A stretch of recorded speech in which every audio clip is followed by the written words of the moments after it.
గాంధీ భవన్ లో చెవెళ్ల పార్లమెంటు నియోజకవర్గాల సమీక్ష సమావేశం ముగిసింది. పార్టీ నేతలు కార్యకర్తలు సమన్వయంతో పనిచేయాలని సూచించారు టీపీసీసీ చీఫ్ మహేష్ కుమార్ గౌడ్. అయితే పార్టీ లైన్ దాటితే చర్యలు తప్పవన్నారు.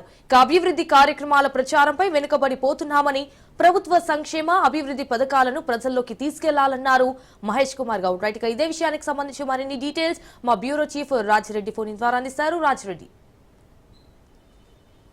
పిసిసి అధ్యక్షుడు మహేష్ కుమార్ ఆధ్వర్యంలో ఈ రోజు చేవెళ్ల జహీరాబాద్ పార్లమెంటు నియోజకవర్గాల సమావేశం జరుగుతుంది. ఇప్పటికే చేవెళ్లకు సంబంధించినటువంటి పార్లమెంటు నియోజకవర్గ సమావేశం ముగిసింది. అయితే ముఖ్యంగా ఈ యొక్క నియోజకవర్గాల వారిగా కాంగ్రెస్ ఈ యొక్క సమీక్షలు చేయడానికి ముఖ్య కారణము పార్లమెంట్ ఎన్నికల్లో అసలు ఎందుకు గెలవవలసి వచ్చింది, ఎందుకు ఓడిపోవలసి వచ్చింది, పార్లమెంట్ ఎన్నికల్లో ఏ రకంగా పర్ఫార్మెన్స్ ఇచ్చాము, అదే విధంగా రానున్న రోజుల్లో ఏ రకంగా పార్టీ బలోపేతం కావాలనే అంశం పైన చర్చిస్తున్నారు. ముఖ్యంగా చూసుకున్నట్లయితే ప్రభుత్వ సంక్షేమ అభివృద్ధి పథకాలు ఏవైతే ఉంటాయో పెద్ద ఎత్తున మనం ప్రభుత్వ సంక్షేమ పథకాలు అమలు చేస్తున్నా కానీ ప్రచారం చేసుకోవడంలో విఫలమవుతున్నాము. ఇలాంటి విఫలం కావచ్చు, ప్రభుత్వ సంక్షేమ పథకాలను పెద్ద ఎత్తున ప్రజల్లోకి తీసుకెళ్లాలి. అంతేకాకుండా జిల్లాలలో నియోజకవర్గాల్లో అంతర్గత విభేదాలను వీడాలి, ఎక్కడికక్కడ విభేదాలు వీడి ఏకతాటిపైకి నడవాలి. అదేవిధంగా పార్టీ లైన్ క్రాస్ చేసి ఎవరైనా మాట్లాడితే వారిపైన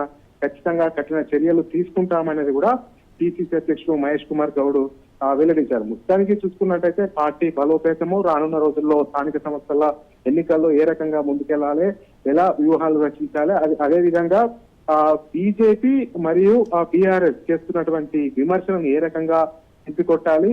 ముఖ్యంగా సోషల్ మీడియాను కూడా ఈ మధ్య కాలంలో అధికారంలోకి వచ్చిన తర్వాత తక్కువగా సోషల్ మీడియాలో ప్రచారం చేసుకుంటున్నారు.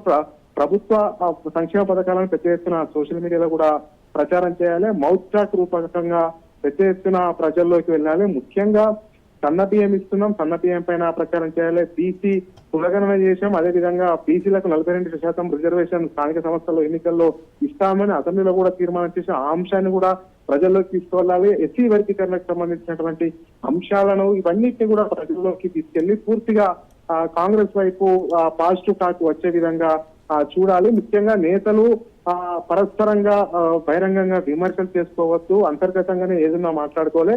స్థానిక సంస్థల ఎన్నికల్లో గెలిపే లక్ష్యంగా ముందుకెళ్లాలనేది కూడా పిసిసి అధ్యక్షుడు మహేష్ కుమార్ గౌడ్ దిశానిర్దేశం చేశారు. మొత్తానికి చూసుకున్నట్టయితే ప్రతి పార్లమెంటు నియోజకవర్గ ముఖ్య నేతలు కూడా ఈ యొక్క సమీక్ష సమావేశంలో పాల్గొంటున్నారు. మంత్రులు, ఎమ్మెల్యేలు, ఇన్ఛార్జ్ మంత్రులు, అదేవిధంగా తెలంగాణ కాంగ్రెస్ వ్యవహారాల ఇన్ఛార్జ్ మీనాక్షి నటరాజన్, ఇలా అంతా కూడా ముఖ్యమైన నేతలంతా పాల్గొంటున్నారు.